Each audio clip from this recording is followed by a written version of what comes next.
Just overlooking the fraud.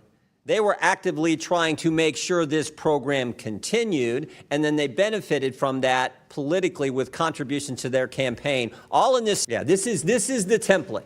You see this all the time. The left will tell a lie. We're feeding kids when they're not, when they're just shaking down the taxpayer. The left will tell a lie. The media will report the lie or not report when the truth comes out. And then when you tell the truth, they call you a racist. Welcome back to Freedom Forge, where we stand for truth, accountability, and the American way. If you value independent reporting and real talk about what's happening in our country, do me a favor. Hit that like button and subscribe to Freedom Forge right now. Help us keep the fire of liberty burning. Today, we're breaking down an absolutely jaw-dropping Senate hearing that exposes what could be one of the biggest fraud scandals in Minnesota history, and maybe even in the nation.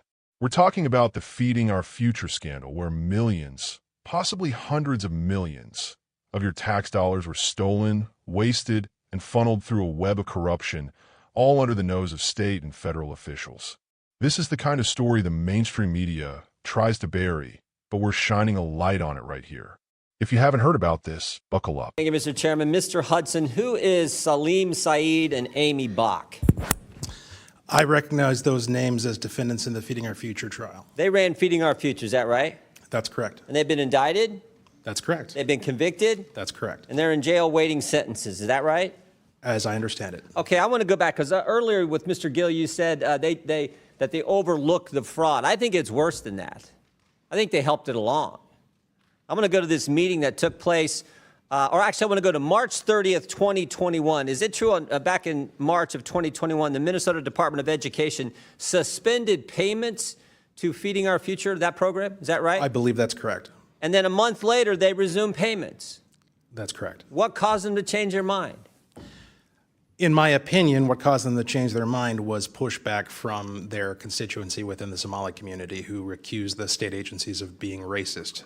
But what caused them to stop it in the first place? Was it whistleblowers coming forward? Was it like this something's not right here? What happened?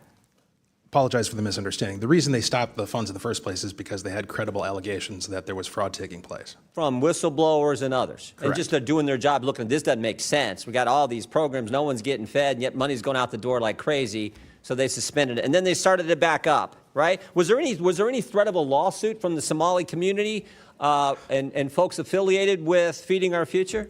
Mr. Jordan, there was more than a threat. They actually did it. They did? And what was the alleged claim in that lawsuit? That they were victims of racial discrimination. Oh, they played the race card, huh?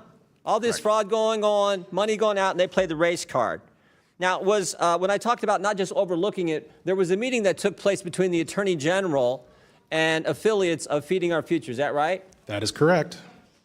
And what happened at that meeting? Do we know? Yeah, we do, because we have it on tape. There was an audio recording made at that meeting that was entered into evidence in the Feeding Our Future trial, and it was later revealed through work from Center of the American Experiment, the full recording. And my observations of what took place in that meeting was that Attorney General Keith Ellison was focused on one thing and one thing only, and that was keeping these folks in business. There were no questions that he asked of these folks about how the kids are doing, the operation, how they're getting fed, who's being helped. Instead, the focus was entirely on ensuring that the money continues to flow. And I'll add that he went so far as to say that he was going to fight these people in reference to the state agencies. The state agencies are his client. Yeah, and when you said money's going to flow, did money flow to Mr. Ellison's campaign a couple weeks later from some of the folks who were in that meeting? Sure did. How much, do we know how much that was? I do not have that number. So it wasn't just overlooking the fraud. They were actively trying to make sure this program continued, and then they benefited from that politically with contribution to their campaign, all in this same year, all in 2021, when this was all coming to a head. Is that accurate? That is my understanding. And this fraud is much bigger than this, because as I look, it's like 6 different federal agencies. Department of Homeland Security, Health and Human Services, Small Business Association, Housing Urban Development, Department of Labor, Department of Agriculture. In this program and a bunch of others, they were shaking down the entire federal government, it looked like. 6 different federal agencies. I think you pointed out, over the last 15 years? That's correct. And not only are the Democrat administration overlooking it, They're helping it along. They're assisting it. They're going after whistleblowers, as your colleague pointed out, and they're benefiting from all this politically with contribution to their campaign, not to mention the voting issue that you referenced earlier as well. Is that all accurate? I believe so. Oh, now there's more than 6 agencies involved. There's 6 federal agencies that got shaken down, but there's 2 other agencies involved now, the FBI and the DOJ, right? How many people have been indicted now? I do not have that number in front of me, but it's significant. And I don't know how long y'all been in the legislature. We appreciate your work, appreciate what you do. But have you ever seen anything like this in your time in the I've never seen anything like this in an agency. Ms. Robbins, you're the chair. No, sir, we have never seen anything on this scale. It is unbelievable. As Joe Thompson said, it is breathtaking and cannot be overstated. Yeah, well, God bless you all. Ms. Rankin, or Ms. Rarick, excuse me, I'll give you the last word. Thank you. So I've been there since 2013, and I have been yelled at by Democrats over and over again throughout our time there to say that there is no fraud, this is just made up. Yeah, this is the template.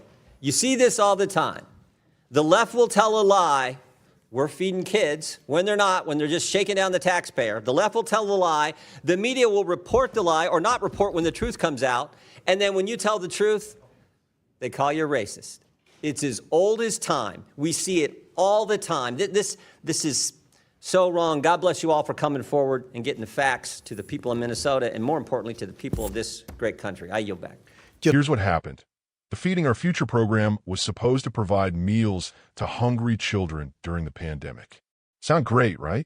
Well, as it turns out, the people behind this so-called charity, Saleem, Sy, and Amy Bach, have been indicted, convicted, and are sitting in jail awaiting sentencing. These aren't just allegations. They've been found guilty in a court of law. They didn't just siphon off a few bucks. They ran a massive fraud operation that lasted years and ripped off not just the state of Minnesota, but at least 6 different federal agencies. Homeland Security, Health and Human Services, Small Business Administration, HUD, Labor, Agriculture, you name it. They were shaking down the entire federal government. Now, here's where it gets even more disturbing. In March 2021, the Minnesota Department of Education finally caught on. They got credible whistleblower tips, brave Americans who stood up and said, something's not right here. They saw money flying out the door, but no kids were getting fed. So, the department did the responsible thing. They suspended payments to Feeding Our Future. But then, just a month later, they turned the money spigot right back on. What changed? Was it new evidence? Nope. It was pressure from activists and the Somali community who filed a racial discrimination lawsuit against the state. The narrative flipped overnight. Question the fraud, and you're a racist. That's the game they always play. But it gets even dirtier. Minnesota Attorney General Keith Ellison, yes, the top law enforcement officer in the state, didn't just look the other way. He met with Feeding Our Future affiliates. Instead of asking the tough questions, like how are the kids? Where's the food? Who's benefiting? His focus was on making sure the money kept flowing to the program. And guess what happened right after that meeting? Some of the very people in that room made campaign contributions to Ellison. Now, you tell me, is that justice? Or is that pay-to-play politics at its worst? This isn't just about Minnesota. This is about a broken system that rewards fraud and punishes whistleblowers. Those who try to stop the theft, those who spoke up, faced retaliation. The Democrats running the show didn't just ignore the problem. They helped it along, then attacked anyone who dared to speak up. And when the scam was exposed, they called it all racist. That's the oldest trick in the book. It's how they silence dissent, cover up their failures, and keep the gravy train rolling. What's truly staggering is the scale. Lawmakers at the hearing said they've never seen anything like this. 15 years of fraud, multiple federal agencies looted, and the same crowd that says they want to help the poor, the same folks who accuse others of being heartless, were caught red-handed stealing from the very kids they claim to care about. This isn't an isolated incident. It's a symptom of a much bigger disease in our government. It's what happens when you have one-party rule, a complicit media, and a political machine more interested in protecting their own than serving the people. Look, this isn't about left or right. This is about right and wrong. If we don't hold these people accountable, it'll happen again. The media won't tell you the truth, but we will. At Freedom Forge, We're going to keep hammering on these issues until real change happens. But we need your help. Like this video, subscribe to the channel, and share it with your friends and family. If you're as outraged as I am, let your voice be heard in the comments. Do you think anyone will actually go to prison for this? Or will the political class just sweep it all under the rug? We're not going to stop. We're going to keep demanding answers, demanding justice, and standing for America's taxpayers, families, and children. Thanks for watching Freedom Forge, where we forge the future with truth. Stay vigilant, stay free, and I'll see you in the next video.